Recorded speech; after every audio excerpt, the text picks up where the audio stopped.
I don't necessarily think we're starting over, but I think we're at a point where we don't necessarily need to work through the same process in developing a fertility recommendation that maybe we've always done, or even what I've always done in other states as well.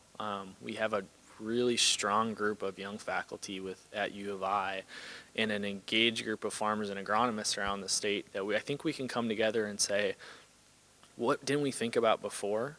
What new techniques, whether that's in the lab, in the field, can we apply now? And make that into a recommendation system that delivers really actionable results. And so I don't think we're necessarily starting over, because in general, a lot of the things like the critical levels, the maintenance ranges for P and K in the Illinois Agronomy Handbook, for example, I don't expect them to be too different than what recent research would find. And I've seen that in Iowa and Wisconsin as well when I worked on recommendation research there.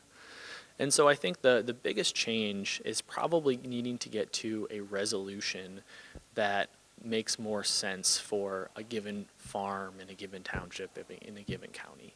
And so can we take our really expansive, because I like expansive field research where we get around the state, and every single year and soil that we do a new trial on is a learning point for how can we manage nutrients better.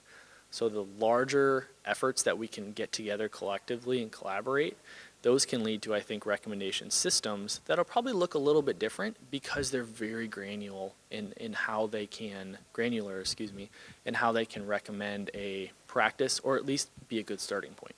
Now, what are farmers going to see that's different what they know, and how are they going to be impacted by that? I think what usually changes when we talk about soil test interpretation recommendation changes, for example, our numbers may slide to the left or right, up or down. In many states, they've slid up because we're removing more nutrients out of our system because of higher yields, and we're cycling through at a higher velocity. So if numbers were to, let's say, shift to the right or shift up for, let's say, a maintenance range or something like that, you would just have a different target for a build level. Or if they shifted down to the left, you would have a lower target for your build level, and your maintenance range really wouldn't change a whole lot, because the fertilization philosophy of having an optimum soil nutrient concentration is that we want to stay there.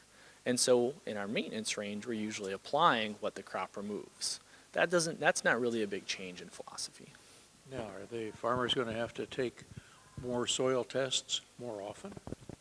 I'm definitely a proponent of 2 to 4 year soil test intervals where we can get more soil tests to watch those trends over time. I will say what's really important, and so I don't think we're taking more soil tests per se. I think one of the important things is we're looking at those trends over time, and we're capturing those changes, which can be pretty drastic and quick in simple 2-crop corn soybean rotation.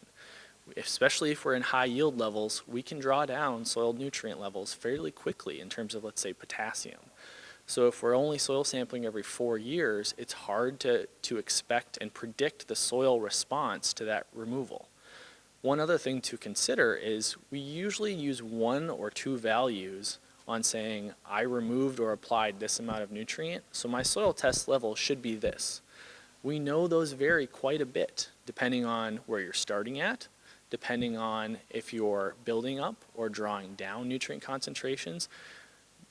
Putting fertilizer getting put into the soil solution and into the soil system it has a different destination than necessarily the pools of nutrients that our crops are pulling out of. There's a continuum of nutrients within the soil water, on the surface of soils, and within, let's say, clay layers. So it's a very complex system that if we can get to the point, what I mentioned earlier, having a little more granularity on, we would expect soil tests to respond this way in this part of the state. I think we can have a more accurate and maybe more precise fertility recommendation out of that. Now, you've indicated this part of the state. Are things going to really be significantly different from one part of the state to the other?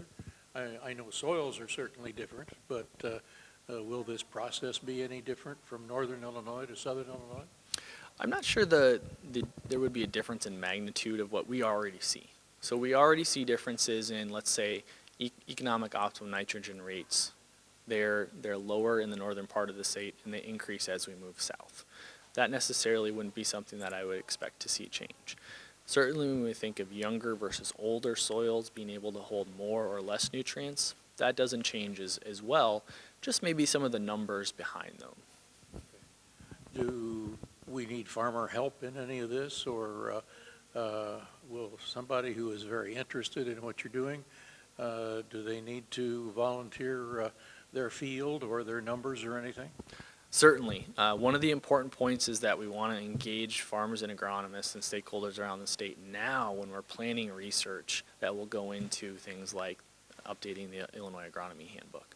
So please reach out if you're interested in collaborating. Our team can move anywhere across the state, and we usually try to make it as painless as possible. One of the things that's important to remember, though, is there's also benefit to any collaborators because we're taking real data from your fields and getting it back to you so you can assess what's going on exactly in your field with the trial. So there are a lot of knowledge gap benefits to doing on-farm research on your farm because now you have calibrations for your exact soil, field, and the way you farm.